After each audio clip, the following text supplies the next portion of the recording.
Salaamullaahi calaykum. Soo dhawaada. Waxaan hore uga soo hadalnay mowduuc taxanan oo ahaa oo kasoo bilaabanayay bisha 1 ee hooyada ilaa iyo bisha 9aad.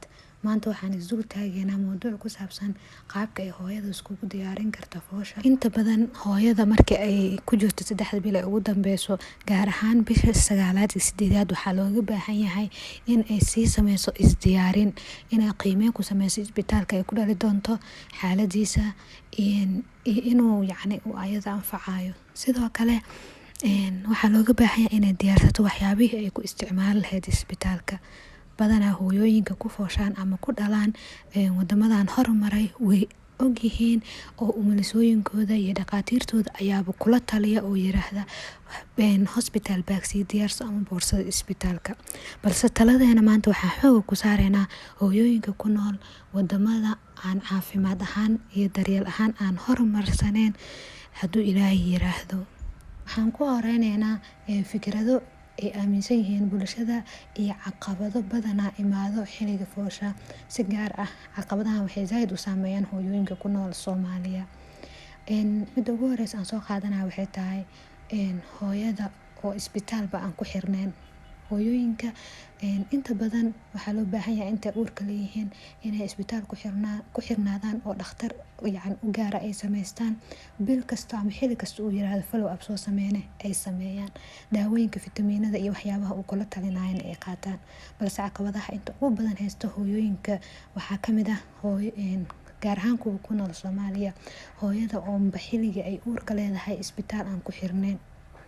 Waxaa laga yaabaa xilliga ugu horeyso ay isbitaal imaado inay tahay marka uu xanuun qabto oo ay foolaneyso. Xilliga ma jiro ma u diyaarsano HB-ga hooyada, nooca dhiigeedii, xaaladii urjiifka uu soo maray, waxaasoo idil wax warbixin ah kama ay hayso. Waxay u imaaneysaa isbitaalka inay ku dhasho. Waa caqabadaha ugu weyn oo haysta. Qodobka labaad oo asna caqabadaha kamid ah waxaa waaye bulshadii oo fikrad ahaanba u fududeysata foosha iyo dhalmada. Waxaa laga yaabaa dadkii ehelka ahaa iyo dadka u dhadhawaa hooyada inay aaminsan yihiin awalba way foolan jirtay ama dhowr cunug ay soo dhashay haddana way dhaleysaa. Waxaa dhici karta ilmihii hore inay caadi ahaayeen, caadi u dhasheen, HB-ga hooyada wax dhan ay normal ahaayeen. Balse urjiifkan miisaankiisa intuu yahay inuu ka badan yahay laga yaabaa. Hooyada dhiig la'aan iyo HB-geed inuu yar yahay. Fikirka foosha iyo dhalmada ay bulshada ka aaminsan tahay oo mid sahlan oo fudud. Ka saddexaad waxa uu yahay hooyada oo aaminsan dhaqaalaheeda inuu hooseeyo. Tani ma noqon karto caqabad, waayo si kasta uu dhaqaalaha u hooseeyo xal ayaa jiro. Gadaal ayaan ka sheegi doonaa. Balse hooyada oo dhaqaale ahaan hooseysa ayadana waxay noqon kartaa maskax ahaan iyo hooyada inuu ayadana uu ku abuurmo fikir. Qodobka kale waxa uu yahay inta ay hooyada uurka leedahay in aysan isdiyaarinin. Waxaa loo baahan yahay hooyooyinka waxyaabo badan inay sii diyaarsato. Hooyada oo intay uurka leedahay gaar ahaan 2 bil 3 bil ugu dambeyso oo aan isdiyaarin, oo dharkeedii waxyaabihii isbitaalka ay ku isticmaali lahayd, dadkii raaci lahaa, haddii ilmo yaryar oo isku nuuga haysato dadkii kasii reebi lahaa. Hooyada waxaasoo idil aan sii diyaarsanin, keliya soo baraarugto marka uu xanuun uu qabto. Qodobka kale waxa uu yahay wadooyinka oo marmarka qaar xirma. Waan ognahay xaaladda wadanka marmarka qaar wadooyinka oo xirma. Inta badan hooyooyinka waxay foosha qabataa xilliga habeenkii, ayadana waa caqabad kale. Sidoo kale qodobada waxaa ka mid ah ambulance ama gargaarka degdega oo aan jirin isbitaalada qaar. Qodobka kale waxa uu yahay isbitaalada qaar oonba u diyaarsaneen gargaar degdega. Ifan haddii loo keeno hooyo dhiig baxayso oo HB-geeda yar yahay oo aan lahayn bangi dhiig iyo wixii la mid ah. Qodobka kale oo asna muhiimka ah waxa uu yahay hooyada oo aanba ogeyn nooca dhiigeeda. Dhiigyo qaar waxaa jira oo halis ah, helitaankiisa ay dhib badan tahay, sida kuwa meyniska oo kale B-, kuwaasoo kale helitaankooda wuu yara adag yahay.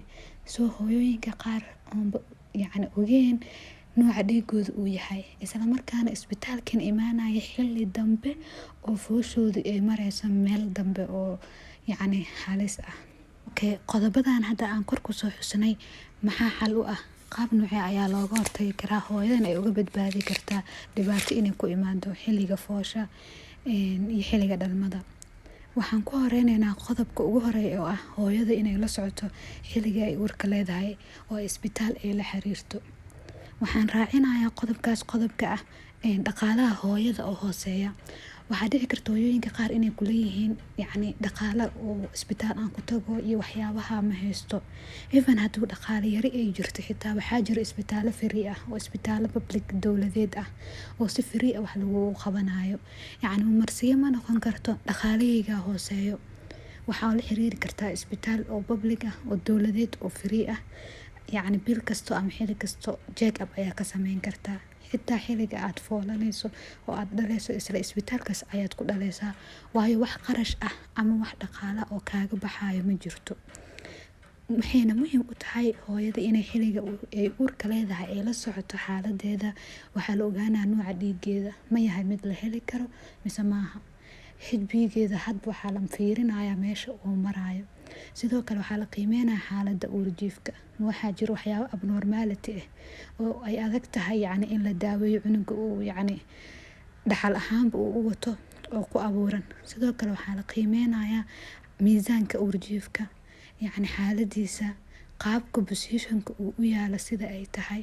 Waxaa kaloo la qiimeynayaa kafka hooyada, uurjiifka ma soo mari karaa mise inaa isbitaalka hooyada ay ku xirnaato. Waxyaabahaas oo idil ayay ka caawinaysaa. Waa qodobka ugu horeeyo. Saameyn kuma lahan oo lama oran karo dhaqaalaha hooyada hadduu hooseeyo isbitaal yaysan tagin. Raadso isbitaal qiimihiisa uu jaban yahay ama public ah oo isbitaal dowladeed ah oo si free ah wax lagugu qabanayo. Hooyo ku dadaal inaad ku xirnaato isbitaal. Waa qodobka ugu muhiimsan oo xilliga aad foolanayso oo dhalmada ku caawin doono. Qodobka labaad waxa uu yahay waxaad diyaarsataa wax loo yaqaano hospital bag. Hospital bag waxaa waaye boorso aad ku diyaarsanaysid waxyaabaha aad ku isticmaali doontid isbitaalka ama xitaa uurjiifka marka uu dhasho aad u isticmaali doontid. Haddaa dhehaysid oo aad dhahdid ma awoodo hospital bag, waxaad diyaarsataa bac ama wax aad wax ku qaadatid adigoo 3 bil ama 4 bil ay ugu dambeyso hadba shay meel ku ridaayo. Tusaale ahaan haddaadan awoodin inaad diracyo cusub soo gadato oo waxyaabo cusub aad ku ridato, waxaa sameysaa diracyada ku yaala baatiyaasha ku yaalo 4 xabo 5 xabo ka mid ah intaad dhaqato oo laalaabato ku sii diyaarso oo ku rido. Sidoo kale uurjiifka ugu yaraan 2 shay oo markuu dhasho loo geliyo oo loogu bedelo ugu rid. U sii diyaari cafaayado uurjiifka ama cunugaaga markuu soo baxo loo xiro. Adiga diyaarso wixii aad markaad dhasho aad xiran lahayd. Iska daa hooyo maro iyo waxaas mar hore ayaa laga tagay oo hadda lama isticmaalo. Nadaafad ahaan ma wanaagsano. Ku dadaal inaad isticmaashid waxyaabaha loo yaqaano waxyaabo kale oo nadiif ah oo dhibaato adigana aan kuu keenaynin. Sidoo kale waxyaabaha oo diyaarsanaysid waxaa ka mid ah timir iyo waxyaabo fudud oo aad energy ka helaysid. Waxaa jeceshahay hooyooyin qaar waxaa laga inay jecel yihiin chocolate-ka, hooyooyin qaar buskudka, hooyooyin qaar waxaa jeceshahay ku rido. Timirtana waa muhiim oo timir ku rido way ku anfici doontaa. Sidoo kale waxyaabaha diyaarsanaysid oo hospital bag inta badan Soomaaliya ka hadlayna waxyaabaha inta badan la qaato waxaa ka mid ah darmuus oo hadhow even hadaa u baahatid shaah iyo wixii la mid ah ku shubatid. Waayo waxaa dhici karta xilli habeen inay foosho ku qabato maqaayadihiina ay xiran yihiin. Ku sii taxadar oo ku sii fakir inaad diyaarsato waxyaabahaas oo idil. Sidoo kale waxyaabaha ku ridanaysa boorsada waxaa ka mid ah saabuun oo kale. Saabuun way ku anficaysaa ayadana waad u baahanaysaa markaad dhashid kadib. Sidoo kale haddaa awoodid ku darso shaambo si markaas soo dhashid kadib aad madaxa iyo aad iskugu nadiifisid. Ha iska ilaawin shanlo ayadana ku rido waa muhiim. Waxyaabaha muhiimka oo la qaato ayay ka mid tahay. Sidoo kale waxaa ku ridataa waxyaabaha lagu nadiifiyo uurjiifka markuu dhasho kadib. Cafaayadii loo xiri lahaa, weefiska oo ilmaha markay dhashaan lagu nadiifiyo oo markii cafaayada loo xiraayo lagu nadiifiyo ayadana ku rido. Inta aan la gaarin xilliga foosha waxaa isweydiisaa yaa ku raaci doona maalinkaas aa foolanaysid. Soomaali sidaan ognahay inta badan waxaa jiro family ama dad ehel ama yacni zawjkaagii qof ku raaco, balse markay imaado sida saxda ah oo yacni sharciga wadanka jira wuxuu yahay haddii hooyada la yiraahdo qalin ma ogid wax kugu dhici doono, wax kuu qoran ma ogid ina caadi u dhali doontid in kale. Waxaa jiro hooyooyin badan oo 8 cunug 9 cunug caadi u dhaleen oo kii 10aad iyo kii 11aad lagu qalay, ma garan kartid marka xaaladda aa mari doontid. So waxaa isweydiisaa maalinkaa ama habeenkaas yaa ku raaci doono. Even waxaa ku dadaashaa inuu joogo zawjkaaga oo yacni aad heli kartid, yacni sababtoo ah haddii la yiraahdo qalin hala saxiixo sida ognahay wadamadan kale qofka asaga saxiixdo, laakiin Soomaaliya waxaa shardi ah zawjkaaga ama ninkaaga inuu joogo, qof adiga familkaaga kamid ahna uu joogo. So waxaa ku dadaashaa inaad kasii fikirtid maalinkaa yaa ku raaci doono. zawjkaaga ma joogaa meel magaaladaada yacni kuu dhow, sidoo kale aabaha ama walaalaha kugu aabaha yacni yaa kuu dhow oo ehela oo ku raaci doona habeenka. waxaa laga yaabaa xitaa HB-gaaga inuu isbedeli doono ma ogid, maanta inuu fiican yahay laakiin maalinka fuulanaysa inaad dhiig baxdid uu yaraadaa dhici karto oo la yiraahdo dhiig ha lagu shubo. inta badan waxaa dhacda 7 saac 8 saac habeenimo in la yiraahdo dhalinyarada xaafadda hala raadiyo. So markaad fuulanaysid waxaas dhan sii diyaarsa, xitaa dhalinyaro adigoo og yacni in rajo qabtid oo aaminsan inuu ilaahay kuu fududeyn doono, haddana dadaal ahaan usii diyaarso wax kasto oo kusii talagal. waxaa kaloo ayadana kusii fikirtaa oo isii weydiisaa intaa la gaarin xilliga foosha oo aa ku jirta bisha 9aad ilmahaaga haddii ilmo kuu joogaan oo dhowr cunug aad hore usoo dhashay yaa uga tagi doontaa. inta badan waxaa dhacdo hooyadii ayadoo dhakhtarka uu leeyahay 24 saac ama 48 saac ha joogto xaaladeeda aan qiimeynay in la yiraahdo ilmaha ka dayacan, ilmihii yacni qof caawila seexanayo ma lahan, sidaas hooyada lagu dedejiyo. So waxaan kugula talin lahaa in marka hore aa kasii fikirtid marka intaad foolanayso yaad ilmaha uga soo tagi doontaa. waxaa ku dadaashaa inaad isbitaalka kasoo baxdo adoo cunugaagii uu caadi wax u nuugayo oo caanihii caadi u qabsanayo oo naaska si fiican u nuugayo, adiga aad caafimaad qabtid, dhakhaatiirtina ay kusoo fasaxeen. yacni sidaa ku dadaal in aad sameyso. waxaa hore usoo sheegnay hooyooyinka qaar in dhaqaalahooda uu hooseeyo aysan awoodin yacni waxyaabaha qaarkood. So waxaa ku dadaashaa inta aan la gaarin xilliga foosha inaad sii diyaarsatid, yacni oo kusii fikirtid maxaa isbitaalka ku gaari doontaa. 3 shay waxaa jira loo yaqaano 3 delay, waa 3 daahiyayaal. waxaa la yiraahdaa waa tagsigii ama gaarigii aa raaci lahayd. hore waxaan usoo sheegnay in wadanka ambulance uusan lahayn ama uu leeyahay oo aad yacni adi meel fog aad degan tahay. So waxaa ku dadaashaa inaad diyaarsato tagsi ku qaado, hal xaba ha balansanin ilaa 3 tagsi, 3 xaba oo kala duwan la heshay oo waxaad dhahdaa even hadday fool qabato aan kula soo xiriiro xilliga aan ku helo dad la heli karo oo xaafadaada u dhow. mid hadaa weysid midna kaa qaban waxaa dhici karta kan 3aad inaad ku badbaadid. So sidaas samee. midda labaad ayadana muhiimku waxay tahay even haddii dhaqaalahaaga uu hooseeyo waxaa kusii taxadirtaa oo kusii fikirtaa inaad meel sii dhigato maalinka foosha. maxaa isbitaalka aad yacni tagsiga maxaa ku raaci doontaa, isbitaal lacaga oo yacni bareefada even hadaa tagtid maxaa iskaga bixin doontaa. waxyaabahaas oo idin sii qorsheeya ayadana. qodobka 3aad ayadana qodobka kale oo muhiimka wuxuu yahay isbitaalka. isbitaalka intaada dooranin waxaa ka fiirisaa 3 meelood. midda koowaad waxay tahay blood bank ma leeyahay, banki dhiiga keediyo, ma ogid xaaladda yacni aad kula soo gudboonaan doonto HB-gaaga inuu yaraan doono iyo yacni xaaladda mari doontid. So waxaa ku fikirtaa isbitaalka intaan tagin keed dhiig ma leeyahay, meel dhiiga lagu keediyo si xilli habeen hadday kugu dhacdo kale inuu HB-gaaga uu yaraado ama dhiig bax si emergency yacni bangiga dhiig lagaaga sii qaado oo lagu sii shubo. midda labaad waxaa ka fiirisaa operation theater, yacni qayb qaliina ma leeyahay. waxaa dhici karto in aad isleedahay 8 cunug ama 7 cunug caadi usoo dhashay kan caadi ah u dhalay ama 4 cunug caadi usoo dhashay kan caadi ah u dhalay, balse ma ogid miisaanka urjiifka inuu badan yahay, kafkaaga inay wax iska bedeleen, yacni wax kasta dhici kara soo maaha.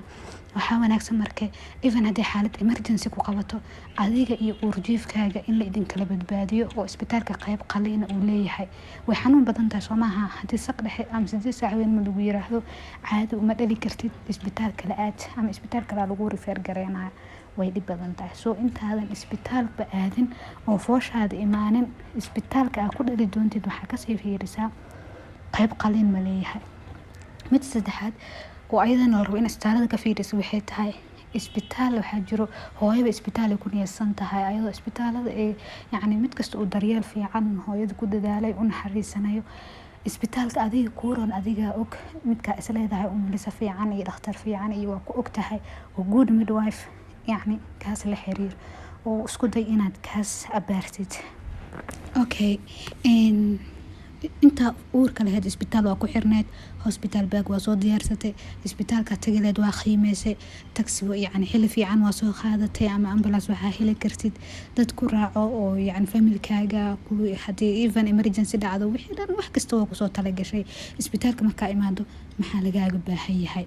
mid ugu horeyso markaa isbitaalka tagto aqbal go-aanka dhakhtarka ama umulisada yacni go-aanka ay ku siiyaan oo ku yiraahdaan waxaan ama xaaladana ku sugan tahay ogolaaw hala murmin hala doodin. su-aal waa weydiin kartaa even hadaa su-aal qabtid, laakiin inta badan waxaa dhacda hooyooyin qaar hadee HB-gooda yaryahay oo la yiraahdo dhiigaa lagugu shubaa inay yiraahdaan maya yacni caadi ayaan u dhalaya dhiig la-aan dhalaya. waxaa dhici karta inay yiraahdo cunuga miisaankiisa wuu weyn yahay qalliin ayaa tahay ay ka madax adeegaan oo hadhow markii ama uurjiifka uu saqiiro ama hooyadii ay wax gaaro kafkeedii yacni minkeeda in la yiraahdo emergency qalliin hala sameeyo. waxyaalahaas oo idilaa dhici karo.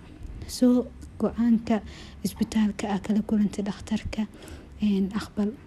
okay, ilaahay wax dhib ka haayo laakiin waxaa lagu dhaaf fool ayaa tahay wax cun ama socsoco waxaas. okay, adigu dadaal markaas waxaa sameysaa qodobka koowaad waxyaabaha ku dadaalaysa waxaa kamid ah badi socsocodka ha iska jiifanin ha dhihin dhabarka ay xanuunayo. mar walbo socotid waxaa fududaanaya inuu uurjiifka soo dego oo yacni hoos u soo dego. qodobka labaad waxaa energy qaado. hore markaa dhigayna hospital bag diyaarso waxaa ku jiray darmuus ama wax hore usoo qaado si shaaxa ugu shubatid. shaaxa wuxuu ka caawinaa inaa energy heshid. sidoo waxaa ku dartaa shaaxa oo ku dadaashaa inaa ku darsid qolfaha wuxuu kamid yahay waxyaabaha fududeeyo cervix-ka ama minka hooyada inuu furmo. so waxaa sameysaa hore usoo qaado qorfe, shaax xoogaa qandaca ku darso qorfe, xoogaana macaan fiican u yeer si energy fiican aa uga heshid. sidoo kale jeeg ab samee wax yar kadib ama xoogaa kadib 4 saacadood kadib aa loogu talagalay in hooyada la weysiteeyo. soo hadaa wax zaaid dareentid ha ka madax adeegin, soo jeegaree xaalada uurjiifka. markii aad dhasho waxaa kasoo gudubtay marxalad adag oo yacni aad u adag. alxamdulilah ha iska ilaawin, ilaahay ku siiyay uurjiif cusub, cunug cusub yacni cunug cusub oo adiga uu kaa abuuray oo jirkaaga qayb kamid ah u mahad celi sida marka ugu horeysa aad dhashid. alxamdulilah ha ilaawin. haddii ay dhacdo in lagu jaray oo kale ogolaaw tolmada ma ogid yacni talada oo umulisada qaado markaa tolmada kadib ama dhalmada kadib wax qabow cab oo caano ama biyo qabow ama yacni wax qabow oo ku dejinaya cab. sidoo kale waxaa sameysaa inaad nuujisid uurjiifka. caanaha ugu horeeyo oo markii hooyada ama uurjiifka uu dhasho naaska hooyada soo galaya waxaa loo yaqaanaa yacni Soomaali ahaan waa dambarta. caanahaas uurjiifka hadduu nuugo ama cunuga haddii la siiyo yacni wuxuu ka helayaa caqli ahaan maskax ahaan yacni meel kasta wuu ka korayaa oo maskaxdii zaid ayay u anfacaysaa. sidoo kale waa caano dhammaystiran oo fitamiinadii iyo wax kasto ilaahay awoodiisa way ku dhammaystiran yihiin. cunuga markuu dhasho malahan vitamin K wax loo yaqaano ama xinjirowga dhiiga, laakiin caanahaas way ku jiraan oo ilaaha ugu talagalay. soo ha oranin lama siinayo ilaa 24 saac waa fikirka inta badan hooyooyinka ay aaminsan yihiin. marka waxaa sameysaa markaa dhashidba nuuji. waxaa dhici karta xitaa nuujintaas aa nuujisay minkaagii furnaa xitaa inuu isku soo aruuro oo wada qayb ayay ka qaataan inuu isku soo aruuriyo. qodobka ugu dambeeya wuxuu yahay ha dalbanin inaad dhaqsiyo isbitaalka ka baxdo. ha dhihin markaa dhashid baan bixi karaa, hore ha ka oranin sug ilaa lagaa fasaxaayo. ugu yaraan isbitaalada qaar midba sharci ayaa u yaala laakiin 24 saac hooyada in isbitaalka joogto waa sida saxda ah. haddii qalliin ay tahayna ugu yaraan 3 maalin iyo wix la mid ah. marka adiga ha dalban inaad dhaqsiyo baxdo, waxaa sugtaa inta xaaladaada caafimaad okay ka noqonayso. dhiigga socdo la qiimeynayo, sidoo kale uurjiifkana uu caadi u nuugayo, naaska xaaladiisa asna la qiimeynayo. Ugu dambeyn waa ku mahadsantahay muuqaalkan. Fadlan hadaa ku cusub tahay YouTube-keena kusoo biir, subscribe noo saar, lana wadaag hooyooyinka Soomaaliyeed. Waxaa dhici karta hooyo intay daawato inay wax yar ay ka faa'iido hadalkayga. Waa mahadsantahay, soo dhawaaw.